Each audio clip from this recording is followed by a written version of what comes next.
Hello everyone, कैसे हो सब लोग। तो आज की क्लास में हम डिस्कस करेंगे राइट टू एजुकेशन।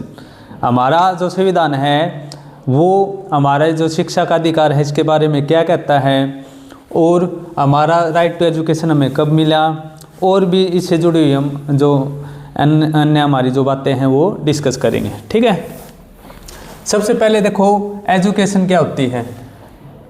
एजुकेशन क्या है, किसको अगर आपसे कोई पूछे कि भाई आप किसको एजुकेटेड पर्सन मानोगे, ठीक है, तो देखो वैसे ये इसमें नहीं है कि भाई कोई पर्टिकुलर मैं आपको एक डेफिनेशन बता रहा हूँ, मैं ऐसे ही बता रहा हूँ कि भाई एजुकेशन हम एजुकेटेड किसे मान सकते हैं। ठीक है, जैसे कि एक आदमी है और उसको कोई भी काम करने के लिए बोला जाए कि भाई आपको ये काम करना है, ठीक है, अगर उस व्यक्ति को इतना पता है कि भाई ये काम मेरे लिए सही है या गलत है, ठीक है, तो हम उस कह सकते हैं कि भाई वो पर्सन क्या है, एजुकेटेड है। ठीक है, कोई भी आदमी कोई भी काम करता है या किसी भी आदमी के पास बहुत सारे ऑप्शंस होते हैं, ठीक है, उनमें से अगर कोई भी व्यक्ति एकदम राइट ऑप्शन चूज करता है या जो सही काम करता है, हम उसको बोल सकते हैं कि भाई ये एजुकेटेड पर्सन है। इतना ही नॉलेज अगर किसी व्यक्ति को है कि भाई किस टाइम पे कौन सा काम सही है,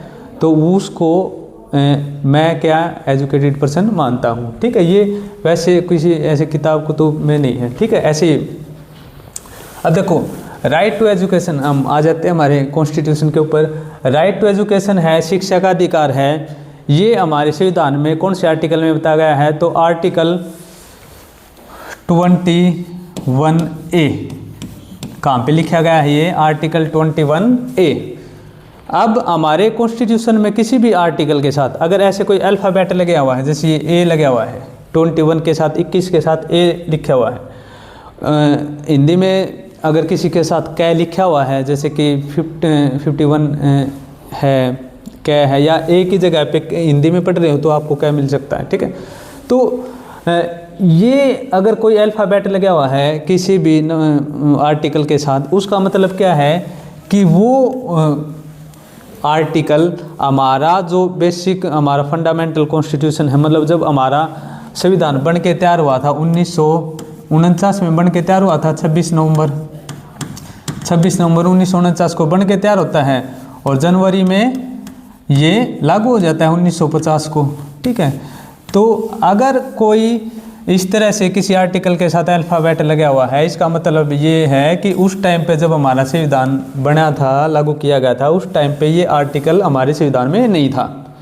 ठीक है, इसका मतलब क्या कि फिर नहीं था तो कहाँ से आ गया।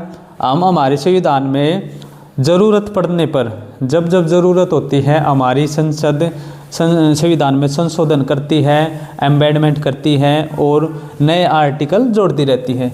तो ये आर्टिकल भी हमारी संसद ने अमेंडमेंट करके संशोधन करके जोड़ा है। ठीक है, तो इस तरह से किसी भी आर्टिकल के साथ अल्फ़ाबेट मिल जाए, इसका मतलब क्या है कि वो हमारा जब संविधान शुरू में बन के तैयार हुआ था उस टाइम पे नहीं था, बाद में संसद ने उसको जोड़ा है। ठीक है, बाद में अमेंडमेंट प्रोसेस के द्वारा उसको जोड़ा गया है।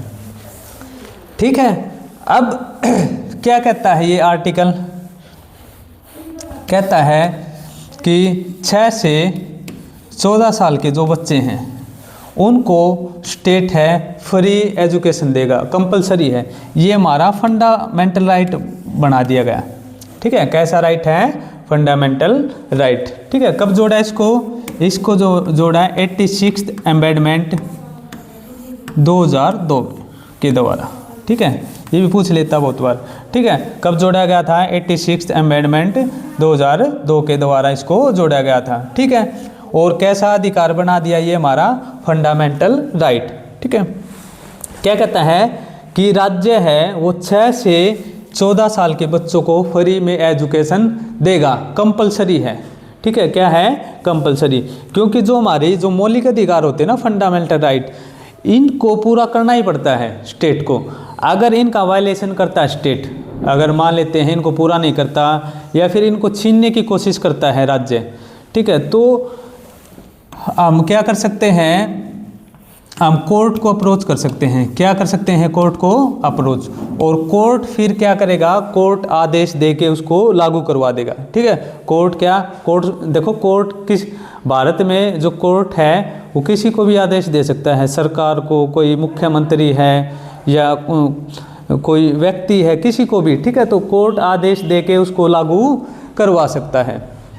ठीक है, तो मौलिक अधिकार बना दिया गया है। ये हमारा राइट टू एजुकेशन क्या है? एक मौलिक अधिकार है। मौलिक अधिकार का मतलब क्या है कि अगर कोई छीनने की कोशिश करेगा तो कोर्ट उसको दोबारा से में दिला देगा। ठीक है, या कोर्ट उसको फोर्सफुली लागू करवा सकता है। हम कोर्ट में जा सकते हैं, कोर्ट में जाके हम एप्लीकेशन डाल के ये कह सकते हैं भाई ये हमारा अधिकार है और ये पूरा नहीं हो पा रहा है, या ये स्टेट है छीनने की कोशिश कर रहा है।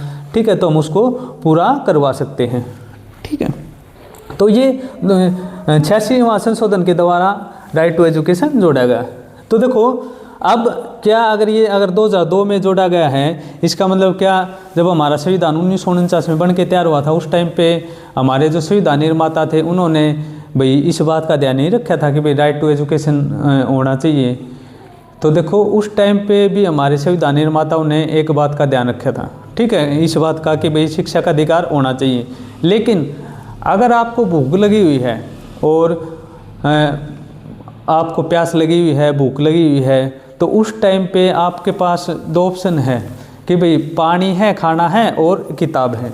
ठीक है, तो उस टाइम पे सबसे पहले आप क्या करोगे कि भाई हम खाना खा लें, पानी पी लें और किताब का ऑप्शन हम छोड़ देंगे। ठीक है, क्योंकि दो ऑप्शन है कि एक ऑप्शन में ये कहता है कि भाई आप खाना खा सकते हो और पानी पी सकते हो, या फिर आप किताब पढ़ सकते हो। तो हम क्या करेंगे? किताब का ऑप्शन छोड़ देंगे, क्योंकि जिंदा रहना पहले सबसे ज़्यादा ज़रूरी है। तो जब हमारा देश आज़ाद हुआ था उस टाइम पे हमारे पास इतने ही पैसे थे। ठीक है, मोटी भाषा में ऐसे समझ सकते हैं, हमारे पास इतने ही, हमारी जो इकोनॉमी थी इस तरह की थी, क्योंकि अंग्रेज़ों ने क्या ड्रेनेज कर दिया था बहुत सारा हमारा जो धन है उधर, सरकार की जो अंग्रेज़ों की पॉलिसीज़ थी उनके कारण हमारा ख़त्म हो गया था। ठीक है, तो सिंपल भाषा में हम ऐसे कह सकते हैं कि जब हमारा देश आज़ाद हुआ और संविधान बन के तैयार हुआ उस टाइम पे हमारे पास इतने पैसे नहीं थे, इतने हमारे पास रिसोर्सेज नहीं थे कि हम शिक्षा का अधिकार है इसको बेसिक फंडामेंटल राइट बना दे कि भाई सब राज्य को, सरकार को देना ही देना पड़ेगा। ठीक है, तो उस टाइम पे ये अधिकार हमें दिया गया था, लेकिन ये मौलिक अधिकार नहीं था, फंडामेंटल राइट नहीं था। ये कैसा अधिकार था? ये हमारे राज्य के नीति निर्देशक तत्वों में शामिल किया गया था। उस टाइम पे कैसा था ये देखो,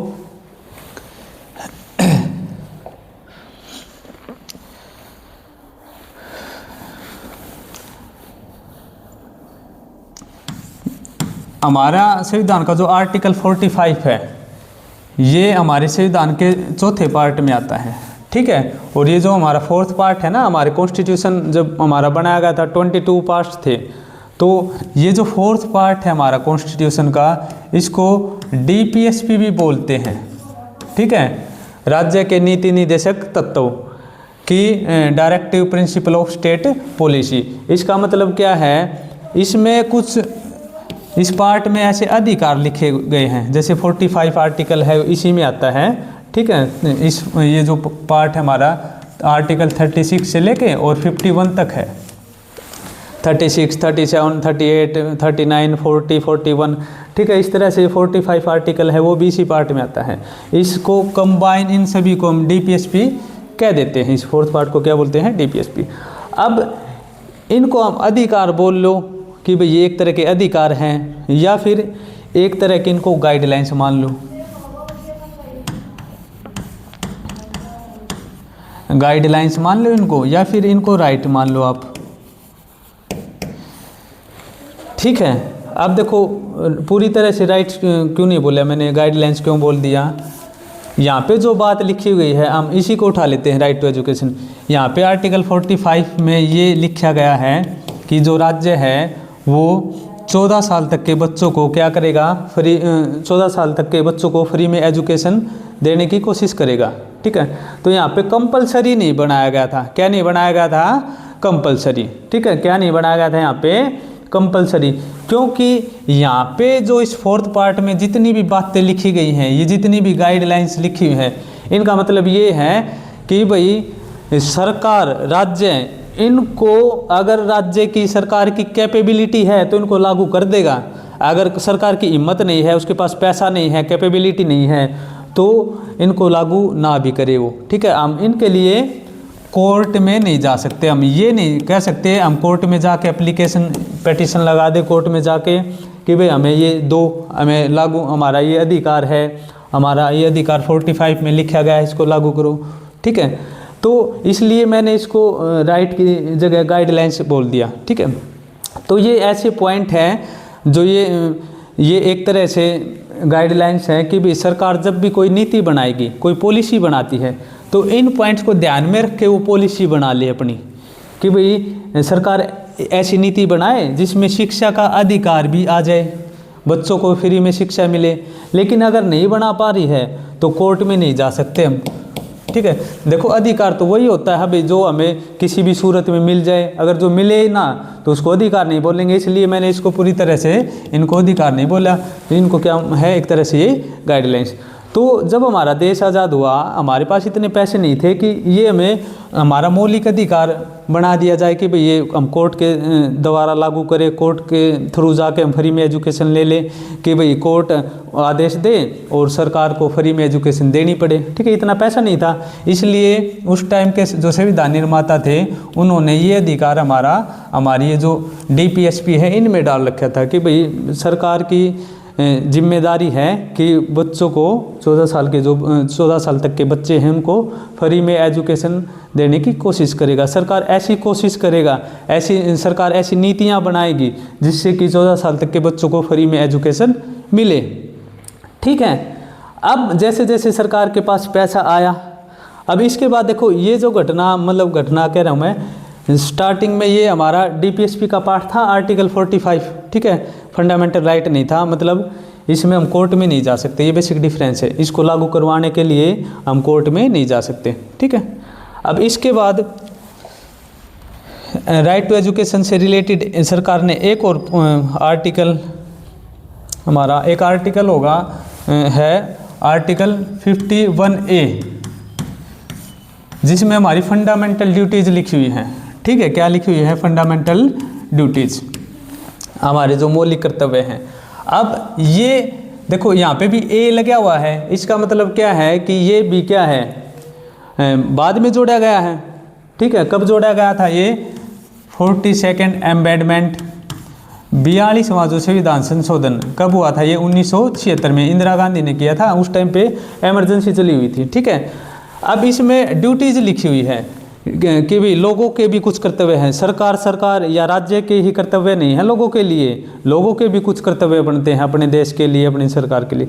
तो उसमें फंडामेंटल ड्यूटीज में एक पॉइंट ये लिखा हुआ है कि जो भारत के जो नागरिक हैं उनका कर्तव्य बनता है कि 6 से 14 साल के बच्चों को वो शिक्षा के अवसर दे, ठीक है। क्या दे? वो शिक्षा के अवसर।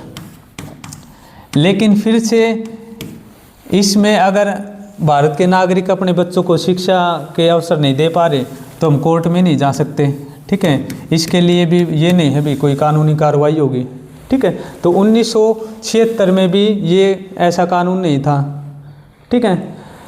ये मतलब फंडामेंटल ड्यूटीज जितनी भी हैं इनके लिए कोई कानूनी कार्रवाई नहीं होती, ये हमें बस ऐसे है कि भाई माननी चाहिए, ये हमारे कर्तव्य है। तो आर्टिकल 45 और 51A यहाँ तक हमारा जो शिक्षा का जो अधिकार है वो फंडामेंटल नहीं है, मतलब किसी भी सूरत में सरकार को लागू करना पड़ेगा ऐसी कंडीशन नहीं आई है। लेकिन 2002 में हमारे पास ठीक ठाक हमारी सिचुएशन होनी स्टार्ट हो गई थी।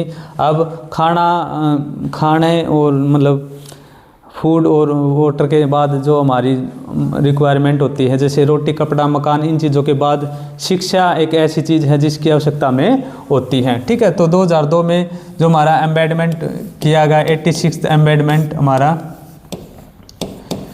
इसमें इसको हमारा राइट टू एजुकेशन बना दिया गया, ठीक है। हमें शिक्षा का अधिकार क्या है? हमारा एक मौलिक अधिकार बना दिया जाता है, ठीक है, सरकार के द्वारा कि भाई अभी सरकार को किसी भी सूरत में 6 से 14 साल के जो बच्चे हैं उनको फ्री में एजुकेशन देना कंपलसरी है, ठीक है, नहीं तो कोर्ट को अप्रोच कर सकते हैं।